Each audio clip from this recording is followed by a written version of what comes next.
Park में बैठना गुनाह है? बिल्कुल नहीं। प्यार किया तो डरना क्या? लेकिन एक युवा जो एक बेंच में बैठा हुआ है और एक निकट परिस्थिति में बैठा हुआ है, शायद एक दूसरे के हाथ पकड़े हुए हैं। तो दोस्तों, आपका फिर से स्वागत है लैक्स विद निखिल पर, और बहुत बहुत धन्यवाद आपका इतना सारा प्यार देने के लिए। आमतौर पर हमारे चैनल लैक्स विद निखिल पर हमारी कोशिश यही रहती है कि आप दर्शकों द्वारा पूछे गए सवालों का सही उत्तर दिया जाए, लेकिन समय की कमी के कारण और अधिवक्ता की व्यस्तता के कारण हम कुछ सवालों का जवाब नहीं दे पाते हैं। इसीलिए आज से हम एक सीरीज स्टार्ट कर रहे हैं जिसका नाम होगा कानूनी सलाह बाय एडवोकेट वैभव दीक्षित। इस सीरीज में हम आप दर्शकों द्वारा पूछे गए प्रश्नों का सही उत्तर देंगे और उनसे जुड़े मुद्दों पर चर्चाएं करेंगे।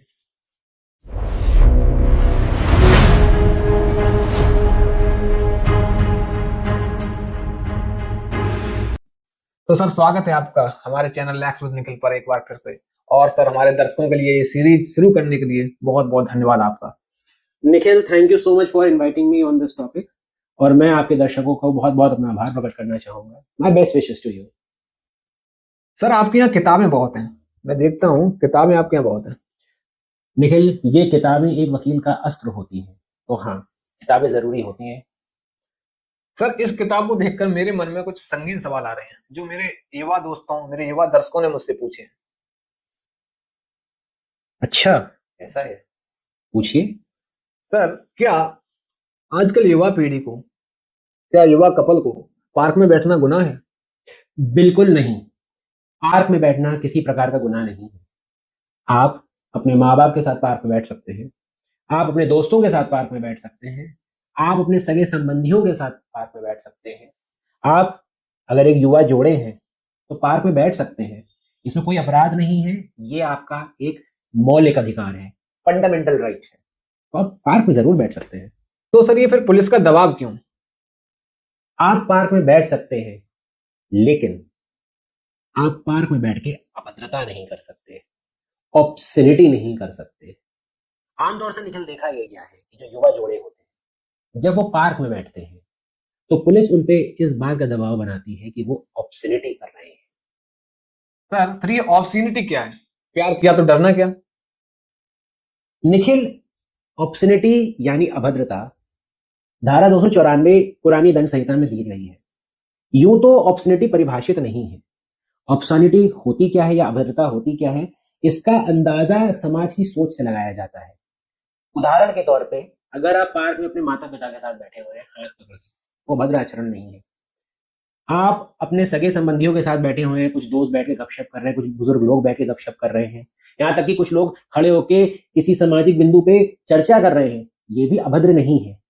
लेकिन एक युवा जोड़ा एक बेंच पे बैठा हुआ है और एक निकट परिस्थिति में बैठा हुआ है, शायद एक दूसरे के हाथ पकड़े हुए हैं, तो हाँ, ये अभद्र आचरण में आ जाता है। तो मतलब सर, आपका कहना है कि पार्क में बैठना गुनाह नहीं है, पार्क में अभद्रता करना गुनाह है? पार्क में अभद्रता करना गुनाह है, पार्क में बैठना गुनाह नहीं है। सर, प्यार करना अभद्र हो गया, हाथ पकड़ना अभद्रता हो गया, ये कैसी रूढ़िवादी सोच है? मैं मानता हूं निखिल कि ये बातें रूढ़िवादी लगती हैं। ये मेरी सोच नहीं है, ये इस देश का कानून है। मैं नहीं कह रहा हाथ पकड़ना अभद्रता है। मैं नहीं कहता कि दो लोग अगर प्यार करते हैं तो वो कोई गुनाह कर रहे हैं। पार्क में बैठना या पार्क में ना बैठना भी गुनाह नहीं है। लेकिन हमारे देश का जो नियम है वो कुछ इसी प्रकार है कि अगर आप कोई कार्य कर रहे हैं जो समाज के किसी व्यक्ति को अभद्र लग रहा है, तो वो एक संज्ञेय अपराध बन जाता है। अगर मैं इस पे थोड़ा सा वर्णन करना चाहूं तो मैं ये बताऊंगा कि धारा 294 इंडियन पीनल कोड अभद्रता को परिभाषित नहीं करती है, लेकिन अभद्रता या ऑब्सनिटी से जुड़े मुद्दों पर यह जरूर कहती है कि अगर किसी व्यक्ति को किसी दूसरे द्वारा किया गया कोई भी कार्य सामाजिक परिस्थिति में अभद्र लगे, तो वो करने वाला व्यक्ति एक संज्ञेय अपराध कर रहा है। और जब आप कोई संज्ञेय अपराध करते हैं तो अनफॉर्चुनेटली सीआरपीसी सीआरपीसी का सेक्शन 41, जिसके बारे में मैंने अपने कई वीडियो से बता भी रखा है, पुलिस को ये पावर दे देता है कि वो आपको बिना मैजिस्ट्रेट के आदेश या बिना वारंट के एक संज्ञेय अपराध करने के जुर्म में गिरफ्तार कर सकती है। ये मेरी सोच नहीं है जो 294 है, ये इस देश का नियम है। सर अभद्रता परिभाषित नहीं है, लेकिन युवा जोड़ों के लिए अभद्रता कैसे मानी जाएगी? आपका बहुत अच्छा सवाल है निखिल। निखिल, इसके लिए थोड़ा सा हमें समय में पीछे जाना पड़ेगा। ये जो पुराना इंडियन पीनल कोड है, ये बना है 1860-1870 के दशक में, एक लॉर्ड मैकॉले ने बनाया था। उस जमाने में हिंदुस्तान पे अंग्रेजों का शासन था, विक्टोरियन मोरालिटी उन दिनों चला करती थी। उसी समय इंग्लैंड में एक केस हुआ था, आर बनाम हिकलिन, जिससे एक टेस्ट यानी एक कसौटी तैयार करी गई, जिसे बोलते हैं हिकलिन टेस्ट। हिकलिन टेस्ट में माना गया कि कुछ चीजें जो सामाजिक परिवेश में करी जाती हैं, पब्लिक प्लेस में करी जाती हैं, वो ऑब्सीन होती हैं। उदाहरण के तौर पे अगर 200 साल पहले देखा जाए तो लड़का लड़की जो कि शादीशुदा नहीं है, पार्क में अगर बैठे हैं निकट रूप से किसी तरीके का आचरण कर रहे हैं, तो उसे गलत माना जाता था। ये 100 साल 150 साल पहले भी था। ये सोच हिंदुस्तान में भी रही है, पिछले 20-30-40 सालों तक रही है ये सोच। हमारे यहाँ 1960 में रंजीत सिंह भी उदेशी का केस भी आया, उसमें हिकलिन टेस्ट को सही भी माना गया। अभी 2014 में अभी एक सरकार बनाम वेस्ट बंगाल, स्टेट ऑफ वेस्ट बंगाल का केस भी हो गया है, उसमें हिकलिन टेस्ट को गलत भी कह दिया गया है, मगर सिर्फ उन एस्पेक्ट्स पे कहा गया है जहां पे किसी किताब का पब्लिकेशन हो रहा हो, तो वो किताब का जो तथ्य है वो ऑब्सीन है, अभद्र है कि नहीं है, सिर्फ उतने एस्पेक्ट पे क्लैरिटी हुई है, अभद्रता नहीं परिभाषित करी गई है। अब दिक्कत ये हो जाती है, आज इंडियन पीनल कोड खत्म हो चुका है, आपकी सरकार हमारी सरकार एक नया कानून भी ले आई है जिसका नाम है BNS, भारतीय न्याय संहिता। नए कानून में क्या परिवर्तन हुआ है? नहीं। नए कानून में विधायिका ने वही पुरानी परिभाषा, वही पुराने शब्दावली का प्रयोग किया है और उसको एज इट इज उठा के इस नए कानून में भी रख दिया है।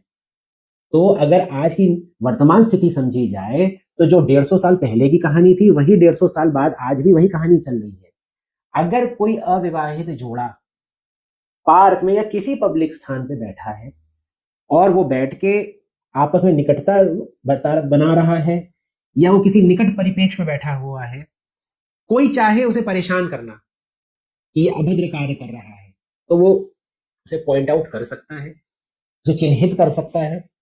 पुलिस अगर वहां पे आ रही है तो खुद उस चीज को चिन्हित करके उसको संज्ञेय अपराध की नजर में लेके आपको पूछताछ के लिए उठा तो सकती है। तो हाँ, आप ऐसा कोई भी कार्य पार्क में अगर कर रहे हो जो आप अपने माता पिता के सामने करने में या किसी और व्यक्ति के सामने करने में एक बार को सोचें कि वो शायद आपको गलत नजर से देखे, आपको पॉइंट आउट करे। अगर पब्लिक प्लेस में कर रहे हैं, पुलिस वाले ने आपको देख लिया, तो वो सेक्शन 41 CRPC में आपसे सवाल जवाब तो कर सकता है, यहाँ तक वो आपको गिरफ्तार भी कर सकता है। लेकिन सर अक्सर पुलिस युवा जोड़ों को पकड़ती है तो उनके माँ बाप को फोन करती है, ऐसा क्यों? वो तो एडल्ट हैं। बहुत सही सवाल है निखिल। देखिए, पुलिस को वैसे भी ये एक दायित्व मिला हुआ है कि अगर वो किसी व्यक्ति को गिरफ्तार करेगी तो उसके सगे संबंधियों को सूचना देगी। तो वो पुलिस तो अगर आपको लड़का लड़की युवा जोड़े को उठा रही है तो सगे संबंधियों को तो बताएगी ही बताएगी। अब वो माता पिता को ही क्यों बताते, क्योंकि पुलिस को भी ये बात पता है कि ये लड़का और ये लड़की अगर यहाँ बैठे थे साथ में, चलो इनके माँ बाप को फोन करते हैं। जब वो माँ बाप को फोन करते हैं तो लड़का लड़की आमतौर से क्या कहते हैं कि भाई साहब ऐसा मत करिए, भैया ऐसा मत करिए, सर ऐसा मत करिए, हाथ पैर जोड़ने लगते हैं।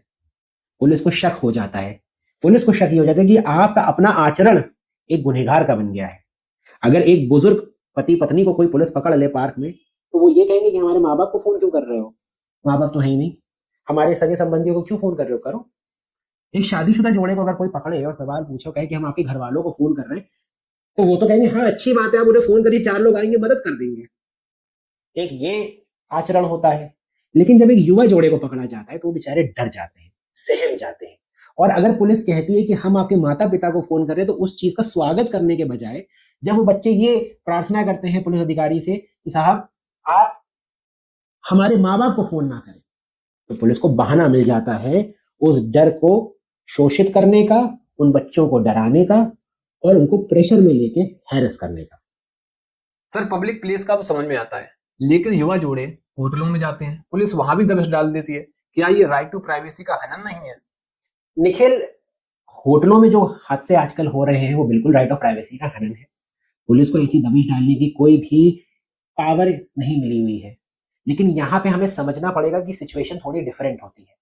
आप किसी बड़े होटल में जाते हैं, जैसे ओबरॉय, जैसे ITC मौर्य, अशोका, या किसी भी अच्छे आप होटल में जाएं, वहां पे वैसे भी आपकी चेकिंग होती है, आपका आधार कार्ड लिया जाता है, आपके आइडेंटिटी प्रूफ को वेरीफाई करा जाता है, आपको पे करके एक कमरा मिलता है, बुकिंग पे मिलता है, आपको कार्ड मिलता है। अगर आप 2 के लिए बुक करें तभी आप 2 लोग ले जा सकते, नहीं तो आपको गेस्ट को नीचे एंटरटेन करना पड़ेगा। ये तो बड़े होटलों की बात होगी, वहां पे पुलिस की दबिश नहीं पड़ती है। छोटे होटलों में मामला ये हो जाता है कि आप जब किसी छोटे होटल में ऐसे किसी कार्य के लिए जा रहे हैं, तो आपको ये नहीं पता है कि उस होटल के जो मैनेजर हैं, हो सकता है वही पुलिस को आमंत्रित कर लें कि आप हमारे यहाँ आइए, हमारे यहाँ हमें लग रहा है कोई संदिग्ध कार्य हो रहा है, कृपया उसकी जांच पड़ताल कर लीजिए। अब एक मैनेजर अगर अपने संस्थान के लिए पुलिस को तहरीर दे रहा है या पुलिस को फोन करके सूचना दे रहा है और कह रहा है कि आप आके हमारे यहाँ वेरिफिकेशन कर लीजिए, तो पुलिस वाले आ ही जाएंगे। कई बार ऐसे में पुलिस वालों की और उन मैनेजरों की आपस की एक सांठगांठ भी होती है। इसमें पुलिस कोई गैर कानूनी काम भी नहीं कर रही, क्योंकि वो एक सूचना मिलने पे वहां पे आ रही है और आमंत्रित हो रही है। उसके बाद अगर वो कोई कार्य कर रही है और उसमें कुछ लोग फंस रहे हैं, तो इसमें गलती पुलिस की नहीं, इसमें मैनेजर मिला हुआ है। और आमतौर से छोटे तबके के जो संस्थान होते हैं, प्रतिष्ठान होते हैं, वहां पे ज्यादा ये हादसे होते हैं। इसलिए इन चीजों से थोड़ा सजग रहें और इससे थोड़ा संभल के रहना पड़ेगा। तो सर इस मुसीबत से बचने का क्या रास्ता है?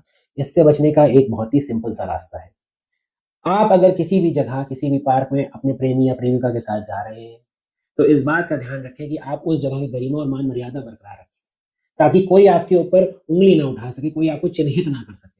2 लोग साथ चल रहे हैं, वॉक कर रहे हैं, बातचीत कर रहे हैं, उसमें कोई आपत्ति नहीं है, कोई उसमें अभद्रता नहीं है। आप दूसरे को शिकायत का मौका ना दें। इसके बाद भी अगर पुलिस आपको पकड़ती है और आपके ऊपर दबाव बनाती है कि हम आपके माता पिता को बुला रहे हैं, तो पुलिस को कहिए आप बेझिझक बुला लीजिए। आप पुलिस के सामने कभी भी किसी प्रकार का झूठ ना बोलें, डरे नहीं, ये ना दिखाएं कि आप खुद ही गिल्टी हैं, एक गिल्टी कंडक्ट ना शो करें, अपना आचरण सही रखें। और सबसे महत्वपूर्ण चीज जो शायद कानून से भी ज्यादा महत्वपूर्ण है, वो है विश्वास। अपने माँ बाप पे जरूर विश्वास करें, अपने माँ बाप को गुमराह ना करें, उन्हें हर बात बता के करें, वो आपकी खुशी में खुश होंगे। अगर आपके माँ बाप आपके साथ हैं, तो आपका इस दुनिया में कोई भी बुरा नहीं कर सकता। तो बस 2 बातें ध्यान रखनी है, माँ बाप का विश्वास और पुलिस के सामने निडरता। सर बहुत बहुत धन्यवाद आपका हमारे साथ समय निकालने के लिए और हमारे दर्शकों के प्रश्नों का उत्तर देने के लिए। It is my pleasure, Nikhil, and I'm always ready to assist my friends and this community to the best of my capabilities. धन्यवाद। तो दोस्तों आपको भी अगर ये वीडियो हेल्पफुल लगी हो तो इसको शेयर करें, लाइक करें और अगर आप नए हैं तो चैनल को सब्सक्राइब करें। धन्यवाद।